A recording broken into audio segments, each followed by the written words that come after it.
पहला झटका तो आपको आज जयंत चौधरी के रूप में लग गया होगा।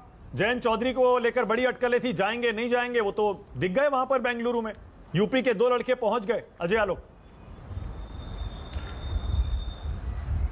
सबसे पहली बात रोहन गुप्ता जी को कहूंगा कि तुम्हारे पांव के नीचे जमीन नहीं और कमाल ये कि तुम्हें खुद पे भी यकीन नहीं, अपना चिंता नहीं है। और मोदी जी अपने पूरे 5 मिनट के लेक्चर में उन्होंने 10 बार मोदी जी लिया कि मोदी जी अकेले।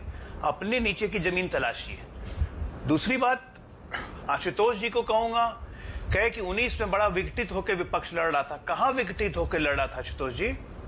19 के चुनाव में उत्तर प्रदेश में ये 3 लड़के साथ लड़ रहे थे कि नहीं, बुआ, भतीजा और जयंत चौधरी हमारे खिलाफ।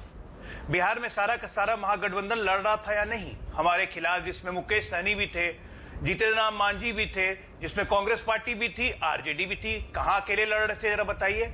महाराष्ट्र में एनसीपी कांग्रेस मिलकर लड़ रही थी या नहीं? कहां अकेले लड़ रहे थे? इसीलिए आकलन ढंग से हो जाना चाहिए, है ना।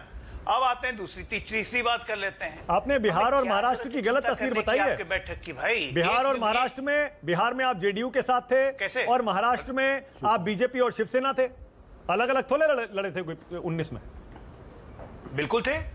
नहीं, मैं महागठबंधन की तस्वीर बता रहा था। ये जो कह रहे थे कि महागठबंधन पूरा अलग अलग लड़ रहा था, कहीं अलग नहीं लड़ रहा था। अगर बिहार, महाराष्ट्र और उत्तर प्रदेश 3 राज्य सिर्फ ले लें तो ये तीनों राज्यों में मिला के 148 और 40 188 सीटें होती हैं, 168 सीटें होती हैं। इन तीनों पे ये मिल के लड़ रहे थे। उन 168 मिलके नहीं लड़ रहे थे, वही तो बोल रहा हूं भाई। 168 सीटों पे यूपी में मान लिया चलिए, लेकिन बिहार और महाराष्ट्र में इस बार जेडीयू भी उस तरफ है ना, और इस बार तो तीनों पार्टियां एक तरफ हैं। तो जेडीयू को जाने दीजिए ना, जेडीयू को जाने से कोई फर्क नहीं पड़ने वाला है। जीतन राम मांझी और वो मुकेश सहनी भी तो इधर आ गए ना।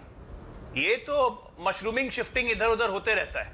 और जेडीयू के जाने के बाद मत भूलिए कि बिहार में इसी महागठबंधन के खिलाफ 3-3 बाई पोल्स में हमने चुनाव जीता है। बीजेपी ने अकेले चुनाव जीता है, और 1-2% वोट नहीं, बाकायदा 51%, 49%। हमारी तो लड़ाई 50% की है।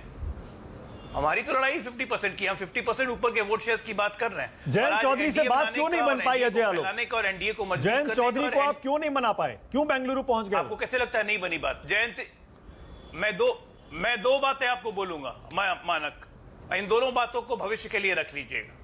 पहली बात, आज जयंत चौधरी का जितना बयान कि महागठबंधन भी अकेले नहीं लड़ रहा है, एनडीए भी अकेले नहीं लड़ रही है, ये अपने आप में काफी कुछ रुख और संकेत देता है। आगे आगे देखिए होता है क्या।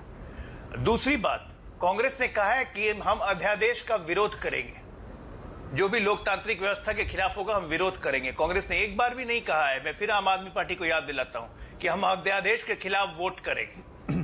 विरोध करना और वोट करने में बहुत फर्क है। कांग्रेस मास्टर है इस चीज की। पहले ही केजरीवाल और आपको याद कीजिए मनीष सिसोदिया भी जेल से बोल चुके थे कि जब वोटिंग का समय आएगा कांग्रेस वापस। अरे आप विपक्षी खेमे में आग लगाने की कोशिश क्यों कर रहे हैं? उनका खेमा बन गया, बनने दीजिए। तोड़ने की क्यों कोशिश क्यों कर रहे हैं अगर आपको डर नहीं लग रहा है तो? अब लीजिए, आप कह रहे हैं कि मैं क्यों आग लगाऊंगा? अरे भाई, एक विभीषण काफी था एक लंका जलाने के लिए। यहाँ तो विभीषणों की फौज भरी हुई है, हमें चिंता करने की क्या जरूरत है? ओके, मुझे तो कॉमेडी शो ज्यादा लग रहा है ये। शाम में बैठेंगे, चाय पियेंगे, कोई डिनर पे नहीं आएगा, कल सुबह ब्रेकफास्ट पे मिलेगा, कोई ब्रेकफास्ट पे नहीं आएगा तो कलकत्ता से आके लंच करेगा, फिर शाम में सब कोई वापस ही चले जाएंगे।